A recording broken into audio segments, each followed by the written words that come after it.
Bismillahirrahmanirrahim. Assalamualaikum warahmatullahi wabarakatuh. Perkenalkan, kami dari kelompok 5 yang beranggotakan 5 orang.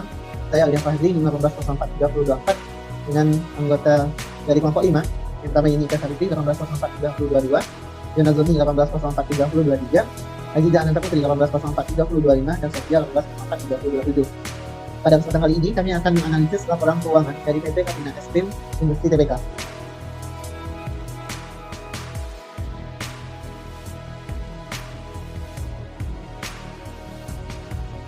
Terlebih dahulu kita akan masuk terlebih dahulu analisis profitabilitas. Tentunya analisis profitabilitas ini terkait dengan profit atau laba dari perusahaan tersebut. Kita masuk ke definisi profitabilitas. Analisis profitabilitas atau profitability analysis merupakan evaluasi atas tingkat pengembangan investasi perusahaan atau yang dikenal dengan nama return on investment atau ROI.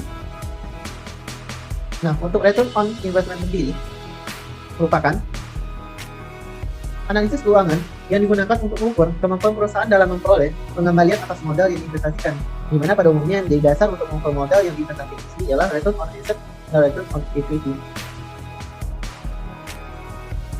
Terlebih dahulu kita akan melihat bagaimana pengembalian terhadap aset return on asset pada PT Kapina Eskrim Industri Tbk.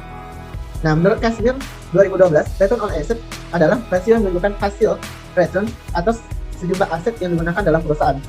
Nah, dari tahun 2017, 2018, 2019, kita melihat bagaimana peningkatan return on asset pada perusahaan PT Kapina Eskrim Industri Tbk. Sedangkan pada tahun 2020 terjadi penurunan, sehingga untuk rasio return on asset-nya menjadi 4,11%. Hal ini diakibatkan oleh pandemi COVID-19, sehingga untuk kinerja perusahaan dalam produksi maupun memperoleh pendapatan itu menjadi kurang. Sehingga untuk ROA-nya menjadi turun pada tahun 2020. Selanjutnya kita akan masuk pada return on equity atau pengembalian terhadap modal. Nah, menurut Kandelian 2001 menyatakan bahwa return on equity (ROE) menggambarkan sejauh mana kemampuan perusahaan dalam menghasilkan laba yang diperoleh pemegang saham.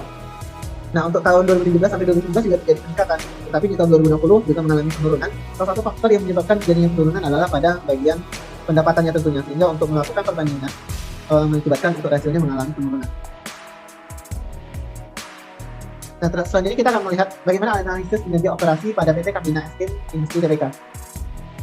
Untuk analisis kinerja operasi terdiri dari 4. Yang pertama kita akan melihat gross profit margin, yang kedua operating profit margin, yang ketiga pre-tax profit margin, dan yang keempatnya adalah net profit margin. Untuk gross profit margin itu melihat bagaimana rasio yang digunakan untuk mengukur besarnya persentase laba kotor dengan penjualan bersih.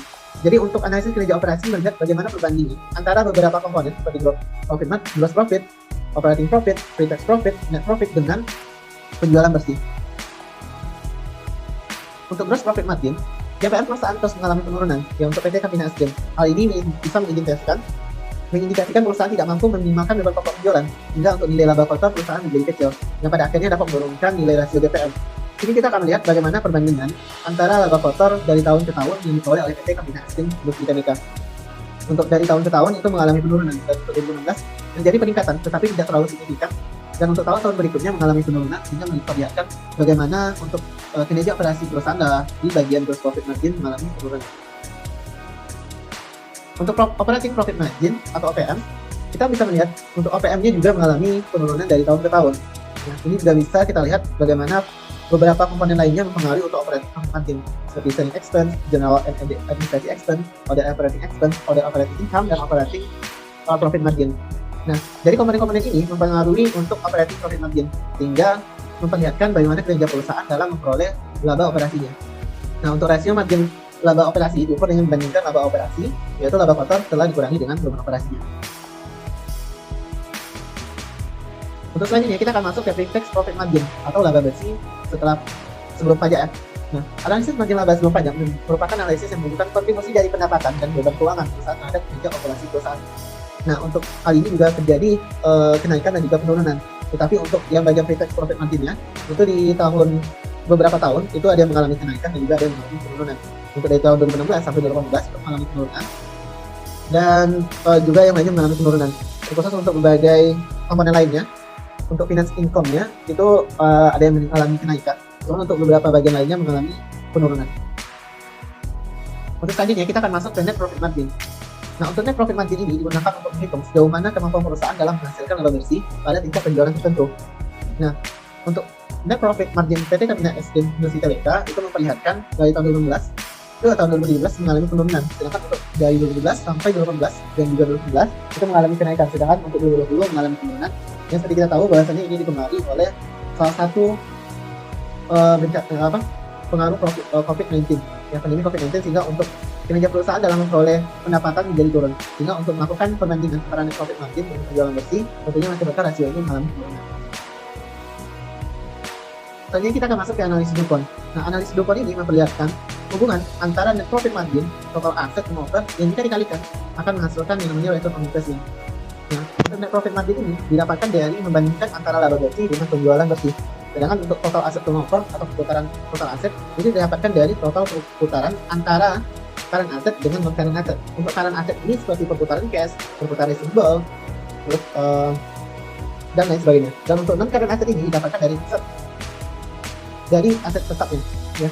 Jadi perputaran aset tetap ini juga mempengaruhi total aset turnover-nya.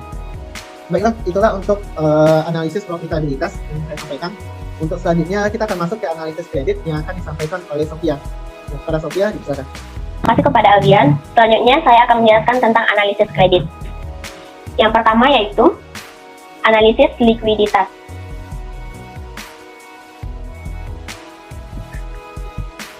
Rasio likuiditas adalah kemampuan suatu perusahaan memenuhi kewajiban jangka pendeknya. Waktu jangka pendek dianggap satu periode yang biasanya 1 tahun ke depan. Likuiditas merupakan ukuran penting bagi perusahaan karena berdampak pada kemampuan keberlangsungan perusahahan pada jangka pendek, kehilangan keuntungan atas diskon, kesempatan untuk memperoleh laba, menghalangi tindakan-tindakan manajemen, dan cakupan kewajiban lancar lainnya. Rasio untuk mengukur tingkat likuiditas antara lain adalah yang pertama yaitu current ratio. Current ratio atau rasio lancar adalah rasio untuk mengukur sampai berapa jauh aset lancar perusahaan mampu melunasi liabilitas lancarnya. Rumusnya yaitu current asset dibagi dengan current liabilitas. Berdasarkan grafik yang terlihat pada PT Campina Es Krim Industri Tbk, dapat dilihat bahwa tingkat rasio lancar yang dimiliki perusahaan berada di atas 3:1 atau 300% untuk periode tahun 2016 sampai 2020. Hal ini menunjukkan bahwa posisi rasio lancar yang dimiliki oleh perusahaan sudah baik karena jumlah ini sudah lebih dari batas umum yang disarankan menurut Bambang Rianto. Yang kedua yaitu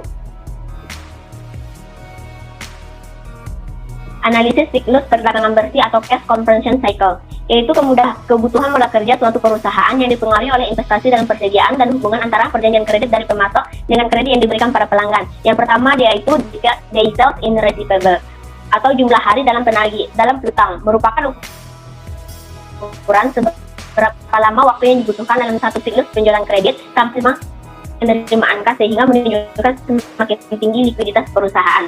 Rumusnya yaitu average account receivable dibagi dengan SOT per 360.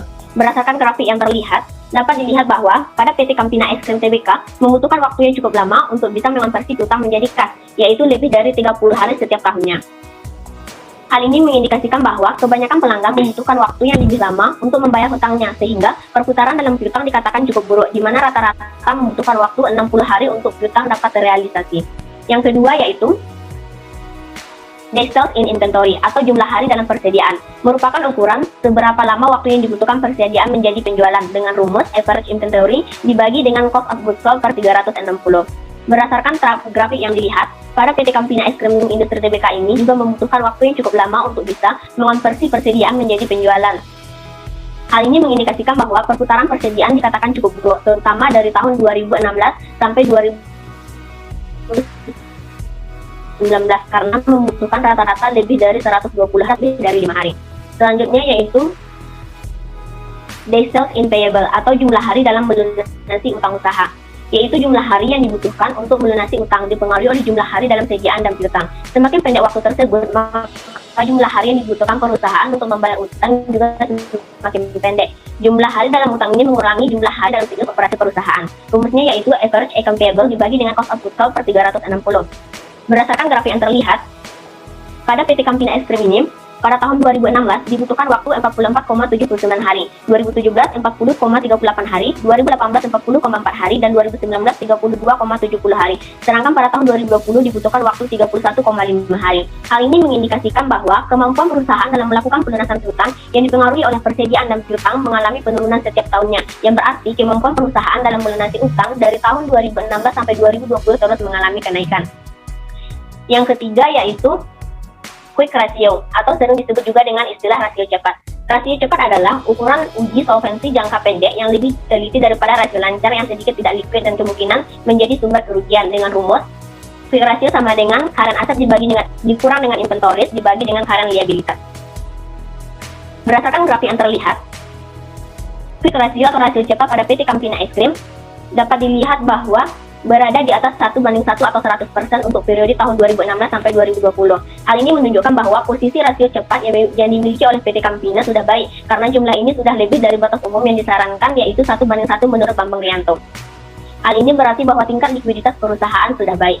Yang keempat adalah rasio cash atau cash ratio, yaitu rasio likuiditas yang mengukur ketersediaan kas yang segera untuk melunasi utang lancar. Rasio ini membandingkan saldo kas dan setara kas dengan utang lancar. Kas dan setara kas adalah aset yang paling liquid dan merupakan darahnya dalam suatu tubuh yang disebut dengan perusahaan. Kas harus tersedia dalam jumlah yang optimal, dalam arti kata tersedia dalam jumlah yang cukup pada saat dibutuhkan. Rumusnya yaitu cash plus cash equivalent dibagi dengan current liabilities. Berdasarkan grafik yang terlihat, pada rasio kas PT Campina Ice Cream Tbk dapat dilihat bahwa tingkat rasio kas yang dimiliki perusahaan berada di atas 1:1 atau 100% untuk periode tahun 2016 sampai dengan 2020. Hal ini menunjukkan bahwa posisi rasio kas yang dimiliki oleh perusahaan sudah baik. Hal ini berarti ketersediaan kas yang segera untuk melunasi utang lancar tinggi sehingga tingkat likuiditas perusahaan sudah baik. Rasio kas terdiri dari dua. Yang pertama adalah net working capital ratio atau rasio modal kerja bersih dengan rumus current asset dikurang dengan current liabilities. Pada grafik dapat dilihat bahwa rasio modal kerja bersih PT Campina Ice Cream dapat dilihat bahwa tingkat rasio modal kerjanya memiliki nilai yang positif setiap tahunnya dan nilainya juga tinggi. Hal ini menunjukkan tingkat likuiditas perusahaan yang tinggi. Yang kedua adalah cash flow liquidity ratio atau disebut juga dengan rasio likuiditas arus kas dengan rumus yaitu cash ditambah dengan commercial paper tambah dengan cash flow operating dibagi dengan current liabilities. Berdasarkan grafik yang terlihat, dapat dilihat bahwa tingkat rasio likuiditas arus kas yang dimiliki oleh perusahaan sudah baik. Berdasarkan tabel grafik tahun 2016, rasio likuiditas naik menjadi 10,06. 2018 mengalami penurunan menjadi 6,28 dan tahun 2019 mengalami kenaikan lagi menjadi 8,84 dan pada tahun 2020 kembali naik menjadi 12,2. Jika rasio ini terjadi peningkatan, maka menunjukkan kemampuan perusahaan dalam mengatasi berbagai masalah di jangka pendeknya. Namun sebaliknya, jika arus kas menggambarkan terjadi penurunan, maka menunjukkan bahwa perusahaan akan bermasalah atau harus menerapkan alternatif strategi dalam mengatasi berbagai hal yang menyangkut dengan kebutuhan jangka pendek. Jadi rasio likuiditas arus kas PT Campina Ice Cream dapat dikatakan baik karena rata-rata mengalami peningkatan setiap tahunnya. Yang kedua yaitu struktur modal dan solvabilitas, yang terdiri dari yang pertama debt to total asset atau debt ratio, disebut juga dengan rasio yang melihat perbandingan utang perusahaan atau komposisi struktur pendanaan untuk membiayai aset yang berasal dari modal utang. Rumusnya yaitu total liabilitas dibagi dengan total aset.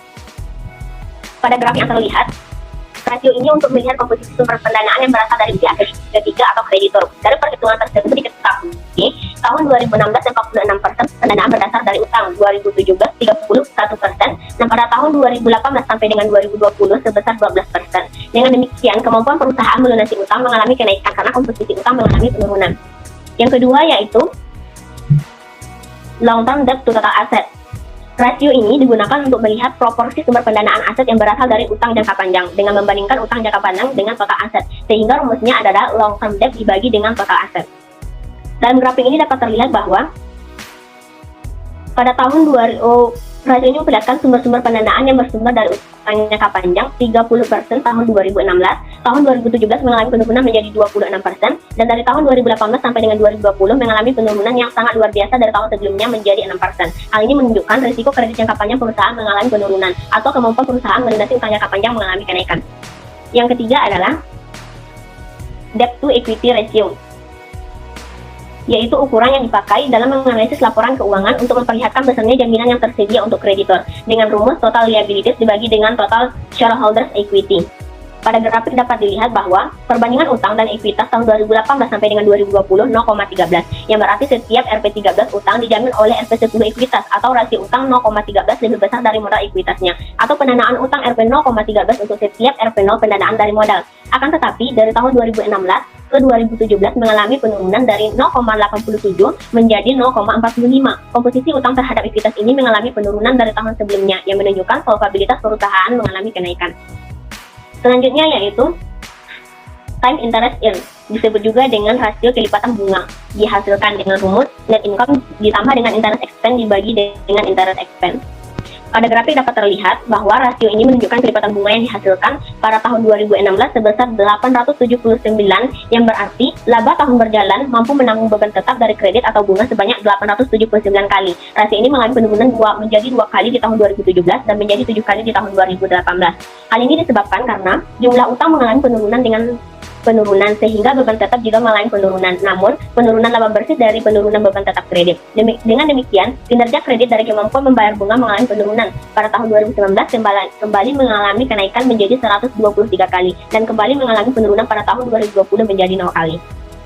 Selanjutnya yaitu long term debt to total capitalization, disebut juga dengan utang jangka panjang atau total kapitalisasi. Merupakan sumber dana pinjaman yang bersumber dari utang jangka panjang seperti obligasi dan sejenisnya. Rumusnya yaitu long term debt dibagi dengan long term debt ditambah dengan equity. Pada grafik dapat dilihat bahwa long term debt total capitalization merupakan bagian dari rasio solvabilitas yang berfokus pada utang jangka panjang. Kemampuan ini berguna untuk memperhitungkan kinerja perusahaan secara finansial dalam periode yang telah berakhir atau sudah berjalan. Hasil analisis ini akan menentukan seberapa besar kemajuan atau kemunduran perusahaan. Berdasarkan data pada grafik dapat diketahui bahwa total kapitalisasi PT Campina Ice Cream untuk tahun 2016 sebesar 0,36, 2017 sebesar 0,28, 2018 0,06, 2019 0,06, dan 2020 0,07. Yang keenam adalah fixed charge cover, disebut juga dengan rasio menutup beban dengan rumus laba usaha ditambah dengan beban bunga dibagi dengan beban bunga ditambah dengan beban sewa. Berdasarkan data pada grafik dapat dilihat bahwa pada tahun 2016 sebesar 2.251,63 pada tahun 2017 dan 2018 mengalami penurunan, namun pada tahun 2019 mengalami kenaikan lagi dan pada tahun 2020 juga mengalami penurunan menjadi 0. Selanjutnya adalah cash flow efficiency, juga disebut dengan rasio kecukupan arus kas. Kecukupan arus kas digunakan untuk mengukur kemampuan perusahaan menutup pengeluaran modal, utang jangka panjang, dan pembayaran dividen setiap tahunnya dengan rumus cash flow operation dibagi dengan capital expenditures ditambah dengan liability paid dan ditambah dengan dividend paid. Pada grafik dapat dilihat bahwa jika angka rasionya 1 atau 100%, maka berarti perusahaan memiliki hak untuk memenuhi kewajibannya baik kepada kreditur maupun investor dan dapat melakukan investasi. Berdasarkan data tersebut dapat dilihat bahwa pada PT Campina Ice Cream, rasio kecukupan arus kasnya pada tahun 2016 sudah baik karena nilainya sebesar 1,45. 2017-2018 mengalami penurunan masing-masing menjadi 0,13 dan 0,30 yang menggambarkan bahwa rasio kecukupan arus kas pada tahun ini tidak baik. Pada tahun 2019 mengalami kenaikan kembali menjadi 5,00 dan pada tahun 2020 mengalami penurunan menjadi 2,85. Meskipun pada tahun 2019 dan 2020 mengalami penurunan, namun tetap menggambarkan hal yang baik karena nilainya masih di atas 1. Sekian dari saya, selanjutnya saya serahkan kepada moderator. Baiklah, terima kasih banyak kepada yang telah menyampaikan dengan analisis kredit. Untuk selanjutnya kita akan masuk kepada analisis arus kas PT Campina Ice Cream yang akan disampaikan oleh Yona Zumi. Yona, dipersilakan. Terima kasih saya ucapkan kepada moderator. Selanjutnya di sini saya akan menyambung analisis yang sebelumnya itu sudah dijelaskan oleh Sophia, dan selanjutnya itu adalah analisis arus kas. Nah, di dalam analisis arus kas ini yang menjadi topik pembahasan pertama ialah mengenai analisis dari aktivitas operasi perusahaan. Nah, mengapa? Karena di dalam aktivitas cash from operating ini merupakan mesin uangnya perusahaan, karena di sana kita akan melihat apakah perusahaan itu cukup bagus dari tahun ke tahun untuk menangani semua pembiayaan yang ada, termasuk pembiayaan seperti pembiayaan aset, pembayaran dividen maupun pembayaran hutang. Nah, di dalam perhitungan nantinya di sini kita akan menggunakan pengukuran kinerja perusahaan itu menurut Giacomino dan Melki tahun 1993. Mereka itu mengemukakan beberapa rasio cash flow yang disebutnya sebagai performance ratio. Nah, nanti akan dibagi ke dalam 2 kelompok. Ada namanya sufficiency ratio dan juga nanti ada namanya efficiency ratio. Nah, yang pertama kita akan masuk yang mengenai sufficiency ratio. Nah, sufficiency ratio ini ialah menilai kecukupan dari arus kas untuk memenuhi kebutuhan perusahaan. Nah, ini nanti akan dibagi juga ke dalam 6 perhitungan. Yang pertama itu adalah cash flow adequacy, yaitu mengukur kemampuan perusahaan dalam memenuhi kebutuhan baik itu pembelian aset tetap, pembayaran dividen, pembayaran hutang jangka panjang. Nah, rumusnya itu nanti kita bagi dari cash from operasi, yaitu kas dari aktivitas operasi, nanti kita bagikan dengan hutang jangka panjang ditambah dengan pembelian aset dan juga pembayaran dividen. Nah, baiklah selanjutnya. Nah, di dalam tabel ini kita dapat melihat bahwasannya cash from operating dari PT Campina Es Krim itu mengalami peningkatan setiap tahunnya. Namun pada tahun 2017 itu terdapat penurunan yang cukup signifikan, cukup tajam dari angka 104 miliar menjadi 29 miliar. Nah, hal ini disebabkan oleh adanya pembayaran pajak penghasilan senilai 100 miliar lebih. Nah, itu dapat dilihat di laporan arus kas. Nah, di sana yang membuat laporan dari cash from operating ini mengalami penurunan pada tahun 2017. Selanjutnya, untuk pembayaran hutang jangka panjang, itu tuh PT Campina Es Krim hanya memiliki hutang pada tahun 2017 dan 2018 saja. Sedangkan 2019 dan 2020, PT ini tidak lagi memiliki hutang jangka panjang yang akan dibayarkan. Untuk pembelian aset tetap sendiri, dapat kita lihat bahwa ini mengalami peningkatan dari 2017, di mana kita akan melihat apakah dengan meningkatnya pembelian aset ini akan mempengaruhi nilai dari cash from operating maupun kinerja perusahaan itu sendiri. Nah, nanti akan ada analisisnya. Dan untuk pembayaran dividen, ini dapat kita lihat setiap tahunnya mengalami penurunan, mulai dari 57 miliar, sampai dengan 2019 itu hanya terbayarkan 25 miliar saja. Sedangkan untuk tahun 2020, PT Campina Es Krim ini di dalam rapat umum RUPS-nya, itu tuh sepakat untuk tidak membagikan dividen pada tahun tersebut. Nah, nanti kita lihat dari total rasio tadi, mulai dari 145% sampai dengan 280,99%. Baiklah, kita lihat saja untuk grafik rasionya seperti apa. Nah, kita sudah jelaskan sebelumnya bahwa analisis ini merupakan perbandingan antara arus kas operasi dengan pembayaran utang jangka panjang, pembelian aset, dan pembayaran dividen yang nantinya akan dinyatakan dalam persentase. Nah, kemudian, jika angka rasionya itu 100%, maka artinya perusahaan itu memiliki kas untuk memenuhi kewajibannya kepada kreditur maupun investor. Nah, jika angka 100% itu merupakan angka aman, dapat kita lihat di sini bahwa untuk angkanya itu terlalu beresiko pada tahun 2017 dan 2018, yaitu di bawah 100%.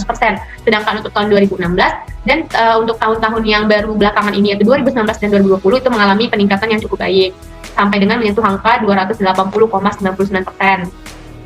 Nah, pada tahun 2016 ini, mengapa CFO-nya 145,15%?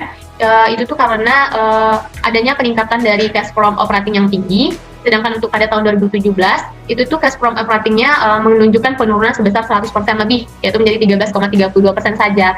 Hal ini terlihat bahwasannya mengalami penurunan yang cukup drastis, yaitu sebesar 29 miliar. Jika ditinjau lebih lanjut, hal ini disebabkan karena besarnya pembayaran pajak penghasilan tadi, yaitu sebesar 107 miliar, sehingga mengakibatkan nilai dari CFO itu mengalami penurunan.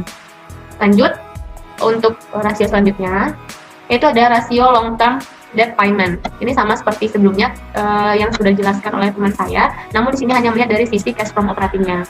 Nah, long term debt payment di sini yaitu adalah mengukur sampai seberapa besar arus kas operasi dapat melunasi utang jangka panjang. Nah, nanti utang jangka panjang di sini akan kita bagikan dengan jumlah CFO-nya.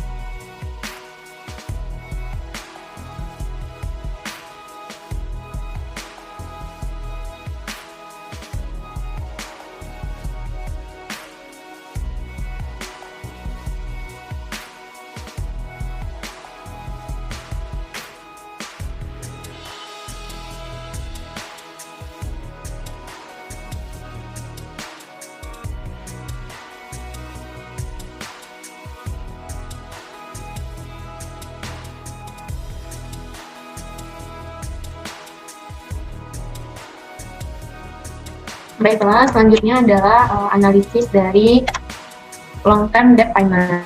Nah, di analisis long term ini merupakan rasio yang nantinya akan menggambarkan seberapa besar dari arus kas operasi itu dapat mencukupi pembayaran hutang jangka panjang perusahaan. Nah, kita lihat itu rumusnya adalah nanti jumlah dari hutang jangka panjang akan kita bagi dengan jumlah dari cash from operating atau aktivitas operating. Tabel di atas bahwasannya pembayaran hutang jangka panjang itu hanya terjadi pada tahun 2017 dan 2018 saja. Dan untuk tahun 2019 dan 2020, pembayaran hutang jangka panjang dari perusahaan PT Campina ini tidak ada lagi, sehingga dapat dikatakan aman dari pembayaran hutang. Nah, bagaimana dengan rasionya? Bisa dilihat di rasio di bawah, bahwasannya itu pembayaran persentase long term debt payment ini pada tahun 2017 itu menunjukkan bahwa sebanyak 3,38 kali dari jumlah CFO, yaitu dari jumlah 29 miliar ini, baru dapat mampu membayar hutang jangka panjang perusahaan. Nah, pada tahun 2018 itu turun sebanyak 2,50 kali atau 2,5 kali. Jadi pada tahun 2018 ini dengan naiknya jumlah cash from operating dan juga naiknya jumlah pembayaran hutang, namun untuk persentasenya itu mengalami penurunan. Jadi dari jumlah CFO itu kita bisa membayarkan hutang sebanyak 2,5 kali jumlah CFO. Selanjutnya, Nah, rasio selanjutnya itu adalah dividen payout, menunjukkan seberapa besar dari pengaruh pembayaran dividen terhadap arus kas operasi. Rumusnya itu adalah dividen kita bagikan dengan cash from operasi. Lanjut. Nah, di sini dapat kita lihat bahwa untuk pembayaran dividen dari perusahaan PT Campina ini mengalami penurunan setiap tahunnya, dimulai dari 57 miliar sampai dengan 25 miliar pada tahun 2019. Nah, untuk grafiknya sendiri, dapat dilihat bahwa ini grafiknya mengalami peningkatan yang cukup tajam pada tahun 2017, yaitu 164,66%. Dan turun di tahun 2018, yaitu turun yang sangat tajam sekali, dari angka ratusan yang bahkan menyentuh 200%, itu hanya mampu menunjukkan persentase sebesar 17% saja. Dan mengalami penurunan lagi pada tahun 2019, sebesar kurang lebih 2%. Menjadi 15,79%. Dan pada tahun 2020, 0% di sini menandakan bahwa tidak ada pembagian dividen yang dilakukan oleh PT Campina.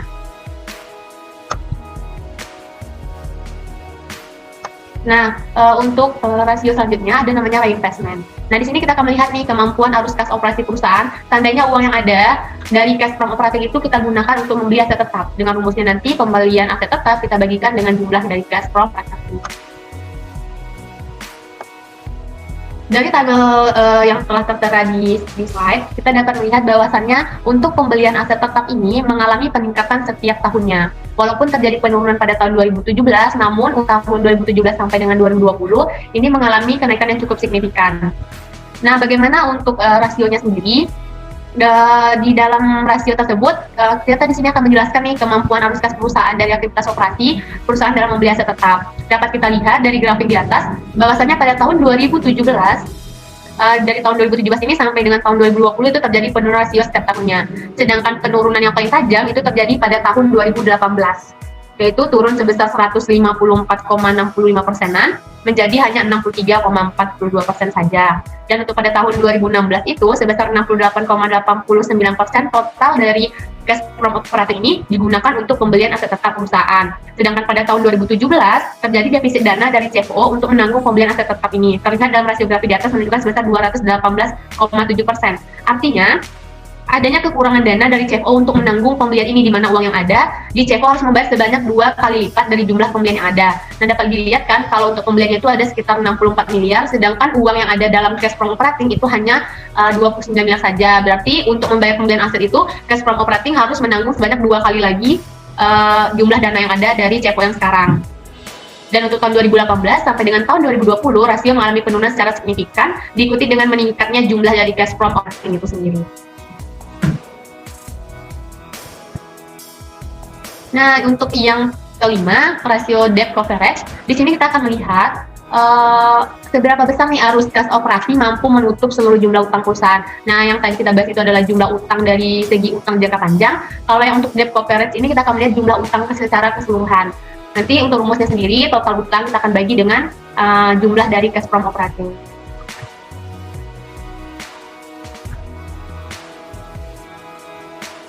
Dari tabel di atas dapat kita lihat bahwa dari jumlah liabilitas yang ada pada perusahaan PT Campina ini mengalami penurunan setiap tahunnya. Nah, mulai dari 478 miliar pada tahun 2016 itu sekarang itu tahun 2020 itu hanya tinggal sebesar 125 miliar saja. Nah, bagaimana nih kalau untuk di dalam rasionya? Dapat teman-teman lihat di dalam rasio grafik yang sudah tertera. Ini akan menunjukkan seberapa besar arus kas dari aktivitas operasi perusahaan ini dapat menutupi utang dari perusahaan.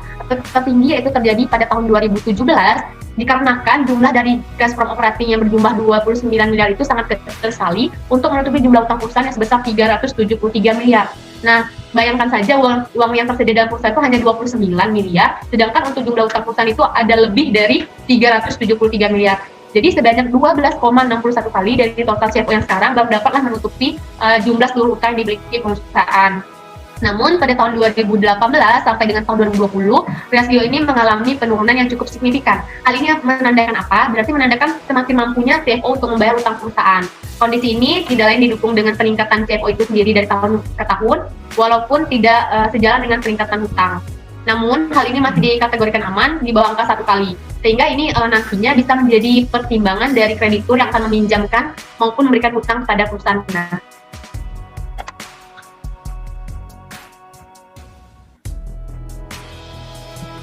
Nah, tadi kita sudah membahas dari segi efisiensinya. Nah, kita masuk ke dalam segi efisiensi rasio. Nanti di sini akan ada 3 perhitungan.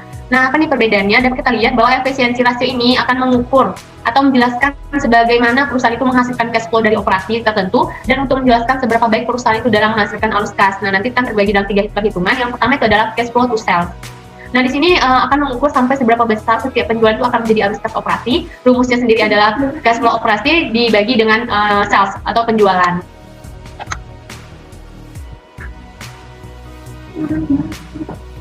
Nah, dari tabel cash flow to sales dapat kita lihat bahwa jumlah dari sales sendiri ini mengalami peningkatan sampai dengan tahun 2019, yaitu mulai dari 930 miliar saja. Namun di tahun 2019 itu adalah angka penjualan tertinggi, menyentuh angka 1 triliun. Nah, kenapa tahun 2020 mengalami penurunan? Diakibatkan oleh adanya faktor internal, eksternal, yaitu adanya pandemi COVID-19. Nah, untuk rasionya sendiri dapat kita lihat bersama. Di sini terjadinya penurunan hanya pada tahun 2017, namun adanya peningkatan sampai dengan tahun 2020. Dari rasio ini itu akan menggambarkan seberapa besar tingkat penjualan dibandingkan dengan arus kas aktivitas operasi. Nah, pada tahun 2016 itu persentasenya adalah 11,23%.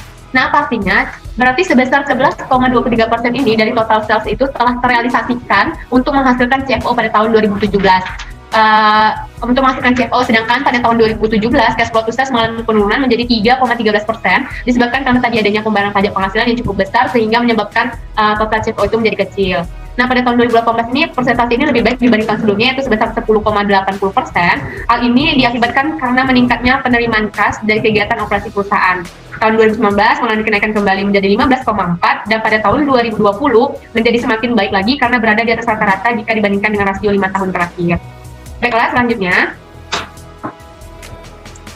Nah, ini selanjutnya adalah operasi indeks.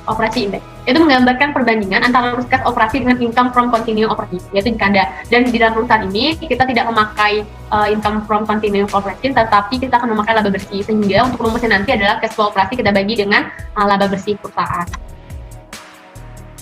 Lanjut. Nah, untuk dari kita di sini income from itu adalah laba bersih. Kita dapat lihat bahwasannya di sini terjadi fluktuatif ya. Tahun 2017 mengalami penurunan, naik lagi 2018, turun lagi 2019, dan turun kembali lebih tajam itu pada tahun 2020. Nah, untuk dari segi rasionya kita lihat, rasio indeks ini kan menggambarkan persentase laba tahun berjalan yang dapat diwujudkan menjadi kas. Pada tahun 2017, operating indeks menunjukkan angka sebesar pada tahun 2016 operating indeks menunjukkan persentase itu sebesar 168,24%, yaitu hasil dari CFO sebesar 29 miliar tadi kita bagikan dengan laba bersih sebesar 43 miliar, sedangkan tahun 2016 sebesar 68,15%. Nah, tahun 2017 ini mengalami penurunan dibandingkan tahun sebelumnya karena adanya penurunan CFO tadi maupun laba bersih itu sendiri. Berarti pada tahun 2017 ini juga terjadi penurunan CFO dan juga terjadi penurunan laba bersih. Dan selanjutnya, pada tahun 2018 sampai dengan 2020, persentase arus kas untuk setiap laba diperoleh mengalami peningkatan cukup tajam secara berturut-turut. Nah, peningkatan paling tertinggi yaitu pada tahun 2020, yaitu sebesar 460%. Rasio ini dianggap sangat baik dan merupakan rasio tertinggi dibandingkan dengan operating index 5 tahun terakhir. Nah, yang selanjutnya, ini adalah rasio terakhir dari efisiensi rasio, yaitu adalah cash flow return on asset. Nah, sebelumnya juga ada nih cash flow return on asset, tapi kita lihat di sini adalah dari segi cash flow operatingnya, nanti kita bandingkan dengan total aset. Nah, cash flow return on asset ini menggambarkan pengukuran return yang didapatkan setelah kita menginvestasikan kembali yang sebenarnya digunakan untuk operasi. Nah, di sini dari total aset yang telah dibeli oleh perusahaan Campina ini, kita akan melihat nih apa pengaruhnya kepada cash flow operasi. Apakah telah berhasil meningkatkan kinerja maupun menambah dana pada cash from operating atau tidak. Lanjut. Nah, sini kita lihat di tabel bahwasannya itu dari total aset itu tuh mengalami kenaikan pada tahun 2017, terus kemudian turun lagi 2018 dan naik di 2019 dan naik lagi di 2020. Dan kita lihat juga di sini grafik dari rasio ini juga mengalami kenaikan yang cukup signifikan dari tahun 2017. Nah, dari rasio ini kita dapat lihat pada tahun 2016 arus kas operasi yang diperoleh sebesar 10,14% dari total aset yang ada. Sedangkan pada tahun 2017 cash flow ini mengalami penurunan menjadi 2,44% disebabkan karena tidak efisiensinya aset yang ada dalam menghasilkan CFO.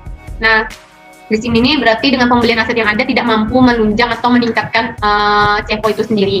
padahal adanya penambahan terhadap aset perusahaan pada tahun itu.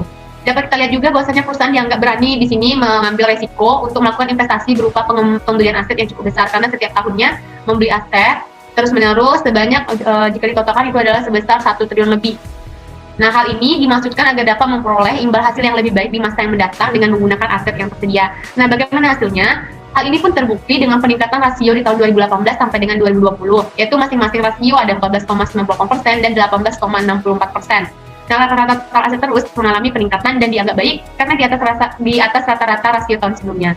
Nah, dapat kita simpulkan bahwasannya perusahaan sudah bisa dianggap stabil dan efisien dalam penggunaan aset untuk meningkatkan cash flow operating perusahaan. Nah, sekian dari saya untuk analisis dari Aluska. Saya kembalikan kepada moderator. Ya, terima kasih banyak kepada yang Zoni yang telah menyampaikan terkait dengan analisis Aluskas. Untuk selanjutnya kita akan masuk kepada analisis nilai perusahaan. Untuk analisis nilai perusahaan akan disampaikan oleh Aziza Nandaputri. Pada Aziza, bisa. Baik, terima kasih kepada moderator. Selanjutnya saya akan menjelaskan terkait analisis nilai perusahaan yang dilakukan terhadap PT Campina dari tahun 2016 sampai tahun 2020. Sebelumnya akan saya jelaskan terlebih dahulu terkait analisis nilai perusahaan ini. Nilai perusahaan itu merupakan persepsi investor terhadap tingkat keberhasilan perusahaan yang sering dikaitkan dengan harga saham, di mana harga saham yang tinggi akan membuat nilai perusahaan yang juga tinggi dan dapat meningkatkan kepercayaan pasar tidak hanya terhadap kinerja perusahaan saat ini, namun juga pada prospek perusahaan di masa mendatang. Memaksimalkan nilai perusahaan ini sangat penting artinya bagi perusahaan, karena dengan memaksimalkan nilai perusahaan berarti juga memaksimalkan tujuan utama dari perusahaan. Meningkatkan nilai perusahaan merupakan sebuah prestasi yang sesuai dengan keinginan para pemiliknya, karena dengan meningkatnya nilai perusahaan maka kesejahteraan para pemilik juga akan meningkat.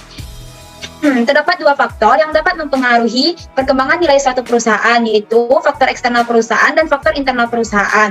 Faktor eksternal pada perusahaan sangat penting karena kemampuan investor dalam memahami dan meramalkan kondisi ekonomi makro di masa datang akan sangat berguna dalam pembuatan keputusan investasi yang menguntungkan. Dan faktor internal juga sangat penting untuk menentukan nilai perusahaan, karena faktor internal ini berkaitan langsung dengan kinerja perusahaan. Investor akan melihat informasi yang berkaitan dengan kinerja perusahaan dengan melihat laporan keuangannya. Nah, terdapat 9 rasio yang biasanya dipakai oleh para investor dalam menentukan nilai perusahaan. Yang pertama yaitu kita masuk pada rasio kapitalisasi pasar. Next. Rasio kapitalisasi pasar ini merupakan sebuah proses penangguhan biaya yang biasanya terjadi pada periode berjalan, tetapi manfaatnya dapat berlangsung selama beberapa periode di masa mendatang. Dengan kata lain, kapitalisasi ini merupakan berkaitan dengan nilai pasar dengan saham beredar. Kapitalisasi pasar ini dihitung di mana akan sangat berguna bagi investor untuk menentukan berapa jumlah harga saham suatu perusahaan secara keseluruhan. Jumlah kapitalisasi pasar ini sangat berguna untuk melihat bagaimana kualitas perusahaan tersebut. Kapitalisasi pasar ini dapat diperoleh dengan cara mengalihkan harga pasar saham per lembar dengan jumlah saham biasa yang beredar. Semakin tinggi total kapitalisasi pasar, maka semakin bagus juga perusahaan tersebut untuk dijadikan tujuan investasi oleh investor. Baik, dapat kita lihat kapitalisasi pasar pada PT Campina ini, di mana dari analisis yang telah dilakukan pada PT Campina yang berakhir pada tanggal 31 Desember dari tahun 2016 sampai tahun 2020. Pada tahun 2016 kita tidak dapat melakukan analisis karena pada tahun 2016 PT Campina ini belum terdaftar pada Bursa Efek Indonesia. Dan PT Campina baru melepaskan sahamnya ke publik pada tanggal 19 Desember 2017, sehingga analisis dimulai dari tahun 2017. Dari analisis yang dilakukan pada nilai kapitalisasi pasar pada tahun 2017 yaitu sebesar 6 triliunan, dan pada tahun 2018 total kapitalisasi pasar mengalami penurunan sebesar 4 triliunan, sehingga total kapitalisasi pasarnya hanya mencapai sekitaran 2 triliunan.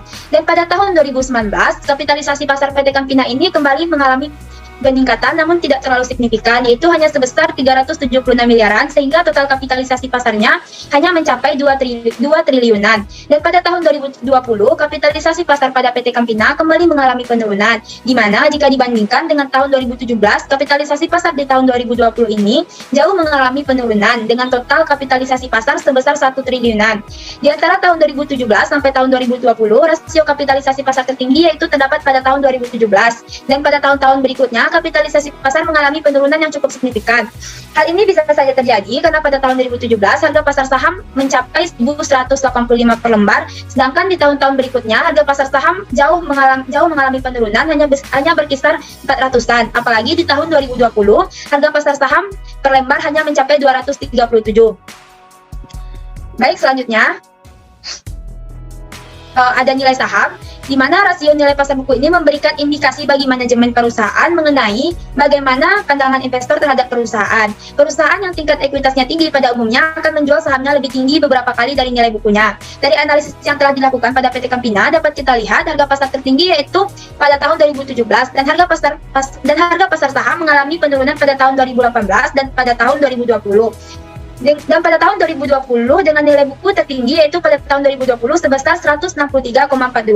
Namun jika kita bandingkan antara nilai pasar dengan nilai buku, PT Campina ini memiliki citra yang baik di mata para investor karena nilai pasarnya masih lebih tinggi daripada nilai buku. Ini menandakan bahwa perusahaan masih mampu mengelola ekuitasnya dan mempertahankan citra yang baik di mata para investor. Next. Yang ketiga yaitu rasio laba per saham atau biasa juga disebut dengan earning per share yang disingkat dengan EPS. Laba per saham atau earning per share ini merupakan jumlah pendapatan yang diperoleh dalam satu periode untuk setiap lembar saham yang beredar. Informasi EPS ini suatu perusahaan menunjukkan besarnya laba bersih perusahaan yang siap dibagikan untuk semua pemegang saham perusahaan.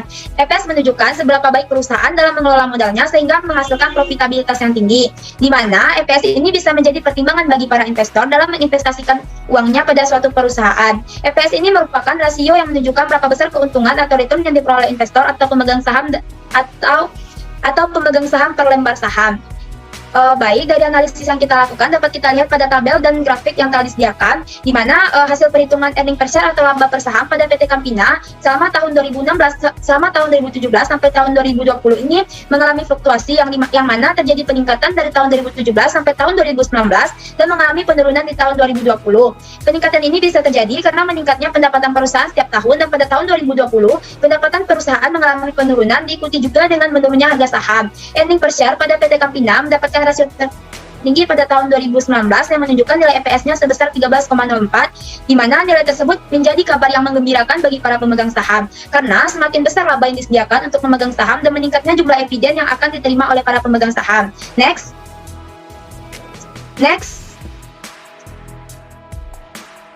Selanjutnya yaitu dividen per share atau dividen per saham. Dividen per share ini merupakan pembagian laba perusahaan kepada pemegang saham berdasarkan banyaknya jumlah saham yang dimiliki. Dividen per share adalah dividen untuk pemegang saham yang dihitung dari jumlah saham yang dipegangnya saat pembagian tersebut. Jadi dividen per share ini merupakan hak dari para pemegang saham atas saham yang dimilikinya pada suatu perusahaan. Namun, tidak semua perusahaan membagikan dividen dalam jumlah besar. Ada juga perusahaan yang menyisihkan dividen lebih kecil karena labanya dialokasikan kembali ke perusahaan sebagai laba ditahan untuk mengembangkan perusahaan. Dapat kita lihat pada tabel dan grafik yang telah disajikan dari analisis yang telah dilakukan pada PT Campina pada tahun 2017 sampai 2020, DPS dari PT Campina ini tidak stabil, di mana terjadi penurunan dan peningkatan setiap tahunnya. DPS tertinggi yaitu pada tahun 2017 dengan yield 9,79. Ini menjadi nilai plus bagi perusahaan karena DPS yang tinggi akan menarik minat investor untuk menanamkan modalnya pada perusahaan. Namun pada tahun 2018 rasio DPS perusahaan mengalami penurunan yang signifikan menjadi 3 dan kembali mengalami peningkatan pada angka 4,25 pada tahun 2019, dan pada tahun 2020 perusahaan tidak membagikan dividen dan hasilnya akan dialihkan ke saldo laba yang belum ditentukan penggunaannya. Next. Yang kelima yaitu ada rasio cakupan dividen dan rasio pembayaran. Cakupan dividen ini merupakan indikasi yang diberikan berkaitan dengan pertumbuhan dan stabilitas dividen di masa depan. Cakupan yang tinggi mengindikasikan bahwa dividen relatif aman karena dapat dipertahankan ketika terjadi penurunan laba. Dividen payout ratio merupakan indikasi atas persentase jumlah pendapatan yang diperoleh dan didistribusikan kepada pemilik atau pemegang saham dalam bentuk kas. Dari analisis yang telah dilakukan pada PT Campina, pada tahun 2017 sampai tahun 2019 ini mengalami kenaikan dan penurunan walaupun tidak terlalu signifikan. Namun pada tahun 2020 dapat kita lihat perusahaan tidak membagikan dividen dan mengalihkan menjadi saldo laba yang belum ditentukan penggunaannya, sehingga cakupan dividen dan rasio pembayarannya menunjukkan angka 0%. Cakupan dividen pada tahun 2017 adalah 0,75. Ini berarti DPS perusahaan lebih besar dari EPS-nya sehingga perusahaan terindikasi tidak mampu membayar dividen kepada pemegang saham. Dan pada tahun 2018 cakupan dividen perusahaan adalah sebesar 3,51. Ini menunjukkan bahwa perusahaan mampu membayar dividen kepada pemegang saham sebanyak 3 kali pembayaran dividen dengan rasio pembayaran 28%, di mana ini menjadi rasio tertinggi jika dibandingkan dengan tahun-tahun yang lainnya. Dan pada tahun 2019, perusahaan memiliki cakupan dividen 3,07 yang menunjukkan bahwa perusahaan mampu membayar dividen kepada pemegang saham sebanyak 3 kali juga dengan rasio pembayaran 33%, dan pada tahun 2020 perusahaan tidak membayarkan dividen kepada pemegang saham, di mana ini juga sudah dijelaskan dalam rapat umum pemegang saham. Dalam grafik dapat kita lihat di mana semakin tinggi cakupan dividen maka semakin menurun rasio pembayarannya. Next. Selanjutnya yaitu rasio hasil laba atau earnings yield, di mana hasil laba ini menggambarkan tingkat pengembalian yang dapat diberikan saham dalam bentuk laba. Hasil pendapatan pada pendapatan per saham untuk periode 12 bulan terakhir dibagi dengan harga pasar per saham pada saat ini. Hasil laba ini menunjukkan persentase laba per saham perusahaan. Dari tabel dan grafik dapat kita lihat bahwa hasil laba pada PT Campina dari tahun 2017 sampai tahun 2020 mengalami kenaikan setiap tahunnya. Hasil persentase tersebut memperlihatkan tingkat pengembalian saham perusahaan dalam bentuk laba juga mengalami peningkatan setiap tahunnya. Selanjutnya yaitu rasio hasil dividen atau bisa juga disebut dengan dividen yield. Hasil dividen ini menggambarkan tingkat pengembalian yang dapat diberikan saham dalam bentuk dividen. Secara sederhananya, yaitu dividen yield ini merupakan tingkat keuntungan yang bisa diberikan perusahaan kepada pemegang saham. Dividen yield ini merupakan salah satu indikator yang sangat diperhatikan oleh para investor, karena dividen yield yang tinggi menandakan kemampuan perusahaan yang tinggi dalam memberikan keuntungan kepada investor yang berinvestasi dalam bentuk membeli saham perusahaan tersebut. Sehingga semakin tinggi dividen yield, maka semakin menambah minat investor untuk membeli saham. Pada tabel dan grafik dapat kita lihat, pada tahun 2017, dividen yield dari PT Campina ini adalah 0,83% dan mengalami penurunan pada tahun 2018 dengan rasio 0,69%, dan pada tahun 2019 kembali mengalami kenaikan dengan rasio 0,86%. Dari analisis yang telah dilakukan, dapat kita lihat bahwa perusahaan tidak konsisten dalam melakukan pengembalian saham dalam bentuk dividen, di mana ini menjadi tingkat keuntungan yang dapat dibagikan kepada para pemegang saham. Dan pada tahun 2020, perusahaan juga tidak membagikan dividen kepada para pemegang saham dan mengalokasikannya menjadi saldo laba yang ditentukan penggunaannya. Selanjutnya yaitu rasio harga terhadap laba atau disingkat juga dengan PER atau price to earning ratio. Ini merupakan rasio yang menggambarkan harga saham sebuah perusahaan dibandingkan dengan keuntungan atau laba yang dihasilkan perusahaan tersebut. Analisa per suatu perusahaan ini dapat dilakukan dengan cara membandingkan PER dalam industri sejenis. Jika PER lebih kecil dari rata-rata emiten lainnya dalam industri sejenis, maka harga perusahaan dianggap relatif lebih murah. Saham dengan PER yang rendah banyak diminati oleh para investor. PER ini merupakan perbandingan antara harga saham dengan laba bersih perusahaan. Dapat kita lihat pada grafik dan tabel yang disajikan bahwa PT Campina menjual sahamnya di atas 30 kali dari EPS-nya. Hal ini menunjukkan bahwa harga sahamnya sangat mahal, di mana pada tahun 2017 menjadi harga tertinggi dibandingkan dengan tahun-tahun setelahnya yang dijual sebesar 160,57 kali dan mengalami penurunan yang sangat signifikan pada tahun-tahun setelahnya. Pada tahun 2018 hanya mencapai 41,12 kali dan pada tahun 2019 hanya mencapai 38,11 kali dan pada tahun 2020 terjual 31,68 kali. Ini menjadi tahun terendah jika dibandingkan. Baik, selanjutnya yaitu rasio terakhir, rasio nilai pasar terhadap nilai buku atau disebut juga dengan market to book ratio. Menurut Sudana, price earning rasio ini yaitu mengukur tentang bagaimana investor menilai prospek pertumbuhan perusahaan di masa yang akan datang dan tercermin pada harga saham yang bersedia dibayar oleh investor untuk setiap rupiah yang diperoleh oleh perusahaan, di mana nilai pasar per lembar saham akan mencerminkan kinerja perusahaan di masyarakat umum, yang mana nilai pasar pada suatu saat dapat dipengaruhi oleh pilihan dan tingkah laku dari mereka yang terlibat di pasar. Yang ada di pasar, sengitnya perang pengambil alihan, perubahan ekonomi dan perkembangan industri, kondisi publik dan sebagainya. Market to book ratio ini merupakan cerminan apresiasi atau penilaian investor terhadap nilai buku sebuah perusahaan melalui harga saham. Market to book ratio yang berasal dari neraca memberikan informasi tentang nilai bersih sumber daya perusahaan, di mana semakin tinggi market to book ratio maka semakin baik pula penilaian investor terhadap nilai buku perusahaan. Dapat kita lihat dari tabel dan grafik yang telah disajikan pada PPT, di mana dari analisis yang telah dilakukan berdasarkan grafik pada tabel, rasio nilai pasar terhadap nilai buku pada PT Campina dari tahun 2017 sampai tahun 2020 mengalami fluktuasi, di mana terjadi kenaikan dan penurunan rasio setiap tahunnya. Rasio tertinggi yaitu terjadi pada tahun 2017 sebesar 48 triliunan dan pada tahun 2018 mengalami penurunan yang cukup signifikan dengan rasio 16 triliunan dan pada tahun 2019 kembali mengalami kenaikan sebesar 18 triliunan dan mengalami penurunan lagi pada tahun 2020 yaitu sebesar 8 triliunan, di mana ini menjadi rasio terendah jika dibandingkan dengan tahun-tahun sebelumnya. Dari data tersebut dapat disimpulkan bahwa image atau penilaian investor terhadap nilai saham perusahaan terus mengalami penurunan.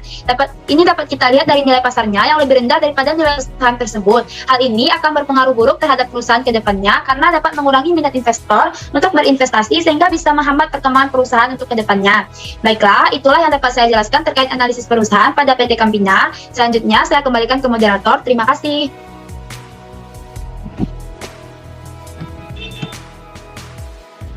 Baiklah, terima kasih banyak kepada Aziza untuk menyampaikan terkait analisis di perusahaan. Untuk selanjutnya kita akan masuk kepada analisis CSR atau Corporate Social Responsibility yang akan disampaikan oleh Yeni. Kepada Yeni, Baiklah, terima kasih kepada moderator. Baiklah, di sini akan menjelaskan tentang analisis Corporate Social Responsibility PT Campina Es Krim Industri. CSR merupakan konsep atau tindakan yang dilakukan oleh perusahaan sebagai rasa tanggung jawab perusahaan terhadap lingkungan sosial maupun lingkungan sekitar di mana perusahaan itu berada. CSR dapat dikatakan sebagai komitmen perusahaan dalam berkontribusi pengembangan ekonomi yang berkelanjutan yang menitikberatkan pada keseimbangan terhadap aspek ekonomis, sosial, dan lingkungan. Sesuai dengan ketentuan Undang-Undang Nomor 40 Tahun 2007 Pasal 74 Ayat 1-4 tentang perseroan terbatas yang mengatur mengenai tanggung jawab sosial dan lingkungan di mana perseroan yang menjalankan kegiatan usahanya di bidang dan atau berkaitan dengan sumber daya alam wajib melaksanakan tanggung jawab sosial dan lingkungan tersebut. Tujuan pelaksanaan CSR ini bertujuan untuk menciptakan hubungan perseroan yang serasi, seimbang, dan sesuai dengan lingkungan, nilai, norma, dan budaya masyarakat setempat. Program CSR PT Campina Es Krim ini bertema Go Green, di mana dia tetap konsisten dan dilaksanakannya di pabrik PT tersebut. Campina Go Green merupakan bagian dari komitmen manajemen yang sangat kuat untuk melestarikan lingkungan dan peduli terhadap nasib bumi yang menjadi modal PT Campina untuk terus berperan serta dalam pengelolaan lingkungan yang lebih baik. Pelaksanaan CSR PT Campina Es Krim Industri tersebut yang pertama tahun 2017 mencakup 6 bagian, yaitu yang pertama efisiensi energi. Pada kegiatan ini, PT ini melakukan kegiatan seperti penggantian lampu TL menjadi LED, penggunaan sensor lampu, memaksimumkan sinar cahaya matahari. Kemudian yang kedua yaitu R3. Dalam kegiatan ini, PT ini merubah hard copy menjadi soft copy, menggunakan kertas bekas, memperkecil ukuran kemasan, pemasangan sensor untuk mengurangi produk waste, meningkatkan spesifikasi oli untuk mengurangi limbah. Kemudian yang ketiga yaitu efisiensi air. Pada kegiatan ini, PT ini melakukan kegiatan penggunaan air keran otomatis, penggunaan kontrol otomatis, perubahan flushing menjadi backwash, pemasangan water meter flow, dan pencucian dengan dishwasher. Kemudian yang keempat, ruang terbuka hijau. Pada kegiatan ini, PT ini melakukan kegiatan pembuatan kebun sayur di atap dan pembuatan kebun sayur vertikal. Kemudian pendidikan dan pelatihan. Pada kegiatan ini, PT ini melakukan kegiatan menerapkan pola makanan vegetarian dan mengadakan program factory visit untuk pelajar dan umum.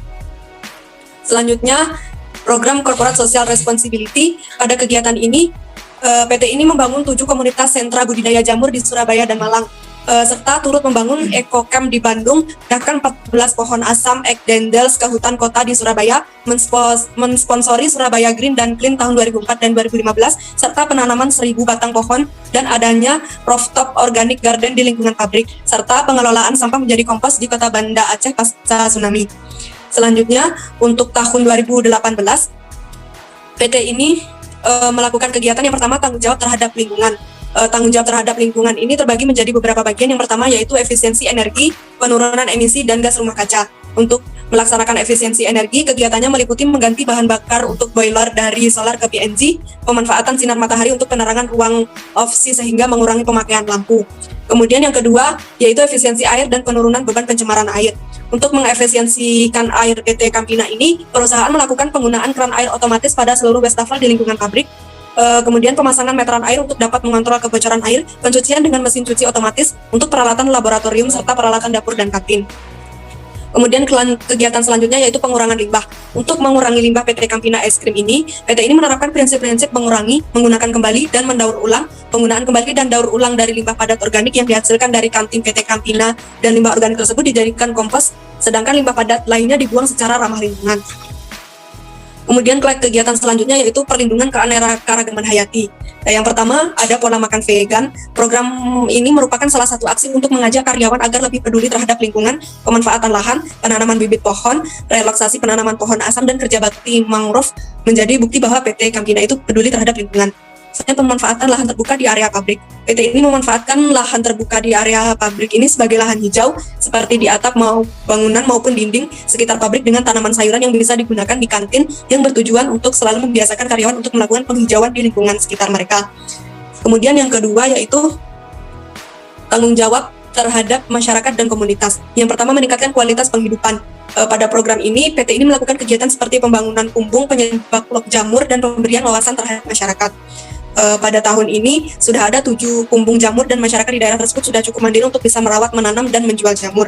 Kemudian yang ketiga yaitu tanggung jawab sosial untuk keselamatan dan kesehatan kerja. PT Campina ini secara rutin menyampaikan pesan dan mengingatkan kepada seluruh pihak mengenai prinsip-prinsip dan praktek keselamatan melalui berbagai sarana, termasuk pelatihan, latihan lokakarya berbagai pengetahuan mengenai keselamatan dan keterlibatan. Kegiatannya yaitu berupa kampanye dan pelatihan keselamatan dan mekanisme pengaduan karyawan. Yang keempat yaitu tanggung jawab sosial terhadap konsumen. Dibagi menjadi kesehatan dan keselamatan konsumen. Adapun keamanan pangan, komitmen ini dilandasi oleh kebijakan mutu untuk menyediakan produk berkualitas bagi konsumen. Yang kedua, produk halal, yaitu menerapkan sistem operasional halal yang telah memperoleh sertifikasi sistem jaminan halal untuk memastikan bahwa persyaratan halal tersebut telah dipenuhi di seluruh mata rantai pasokan. Yang kemudian, kandungan gizi es krim berupa menyediakan produk makanan dengan gizi seimbang bagi konsumen. Selanjutnya, kemasan yang bertanggung jawab.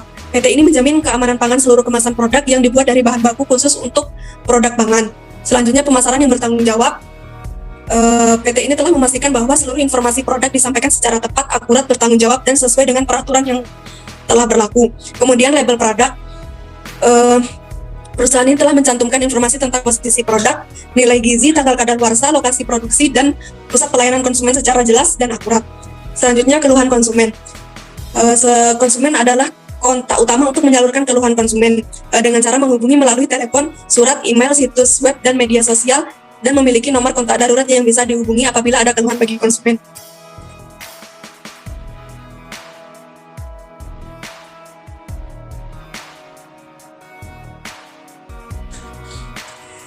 Selanjutnya untuk tahun 2019,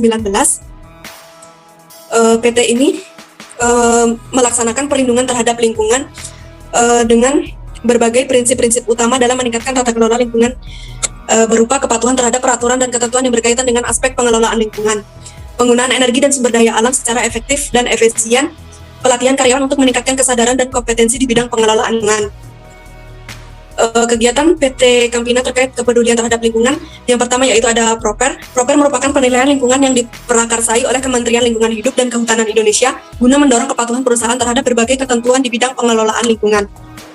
PT Campina ini telah ditunjuk pemerintah untuk mengikuti penilaian Proper. Perusahaan memperoleh Proper biru dari penilaian tersebut atau mematuhi kepatuhan untuk kinerja pengelolaan lingkungannya.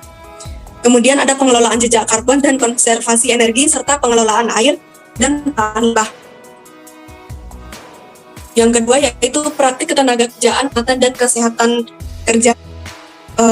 PT ini melakukan pengembangan dan perundingan bersama, kesetaraan kerja, larangan praktik tenaga kerja, anak dan kerja paksa, serta peningkatan kesejahteraan karyawan. Kemudian ada kesehatan dan keselamatan kerja.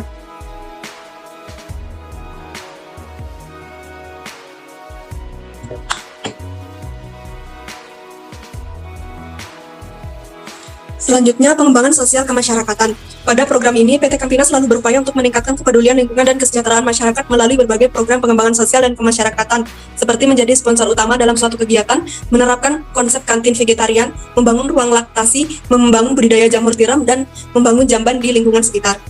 Selanjutnya, untuk tanggung jawab produk. PT Campina ini memiliki komitmen terhadap standar keamanan yang higienis dan berkualitas dalam semua produknya dengan membuktikan kepeduliannya pada konsumen melalui pengelolaan proses produksi dan distribusi, yaitu berupa keamanan pangan yang sudah saya jelaskan sebelumnya, dan produk halal, kandungan gizi es krim, kemasan yang bertanggung jawab, pemasaran dan tanggung jawab, pelabelan produk, masukan konsumen. Kemudian pada tahun 2020 ada tanggung jawab sosial perusahaan berupa komitmen perusahaan. Yang kedua yaitu Proper. Pada tahun 2020 perseroan memperoleh peringkat biru dari pelatihan tersebut, menandakan bahwa perseroan telah mematuhi kepatuhan untuk kinerja pengelolaan lingkungannya. Selanjutnya, tanggung jawab sosial untuk lingkungan hidup. Ada pengelolaan jejak karbon melalui berbagai inisiatif meliputi efisiensi energi dan pengelolaan lahan yang baik, dan konservasi energi berupa pengelolaan dan tanggung jawab sosial terhadap tenaga kerja. Baiklah, untuk selanjutnya yaitu perbandingan program CSR PT Campina tahun 2017 sampai 2020. Untuk program CSR yang telah dilaksanakan oleh PT Campina Es Krim ini pada tahun 2017 sampai 2020 intinya hampir sama, yaitu ada pertanggungjawabannya di bidang terhadap lingkungan, tanggung jawab terhadap masyarakat dan komunitas, tanggung jawab untuk keselamatan dan kesehatan kerja, dan tanggung jawab terhadap konsumen. Namun di tahun 2020 ada perbedaan karena pada tahun ini Indonesia sedang dilanda pandemi COVID-19 sehingga PT Campina terkait dengan penanggulangan pandemi COVID-19 pada bagian ketiga, yaitu terdapat program penanganan COVID-19 seperti peraturan tentang protokol kesehatan, pembagian sembako, dan bantuan untuk tenaga medis. Kesimpulan dari CSR ini, bahwa PT Campina telah berpartisipasi dalam kegiatan dan tanggung jawabnya terhadap sosial dengan cara melaksanakan program CSR dari tahun 2017 hingga tahun 2020 secara baik, dan telah menunjukkan kepeduliannya terhadap program ini. Program CSR PT Campina Es Krim bertema Campina Go Green.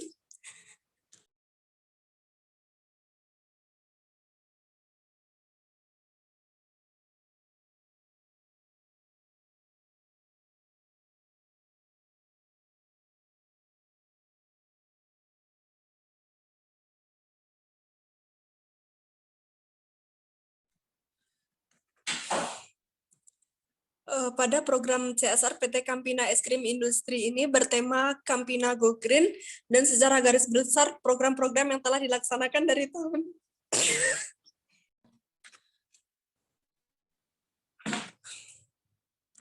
program-program yang telah dilaksanakan dari tahun ke tahun hampir sama dan semakin baik, dan juga program CSR tahun 2020 lebih mendominasi. Hal ini memberikan pengaruh positif kepada perusahaan terhadap para pemangku kepentingan. Mungkin hanya itu yang dapat saya sampaikan. Mohon maaf apabila ada kesalahan. Terima kasih. Saya kembalikan kepada moderator. Terima kasih banyak kepada Yeni Ika Savitri yang telah menyampaikan terkait dengan analisis corporate social responsibility atau analisis CSR. Baiklah, itulah presentasi dari kelompok 5. Terima kasih banyak kepada teman-teman yang telah melihat video kami. Dan sampai jumpa untuk video berikutnya. Sekian analisis laporan keuangan untuk perusahaan PT Campina Es Krim Industri Tbk. Mohon maaf jika seandainya ada kata yang salah dari kami. Wabillahi taufiq wal hidayah. Assalamualaikum warahmatullahi wabarakatuh.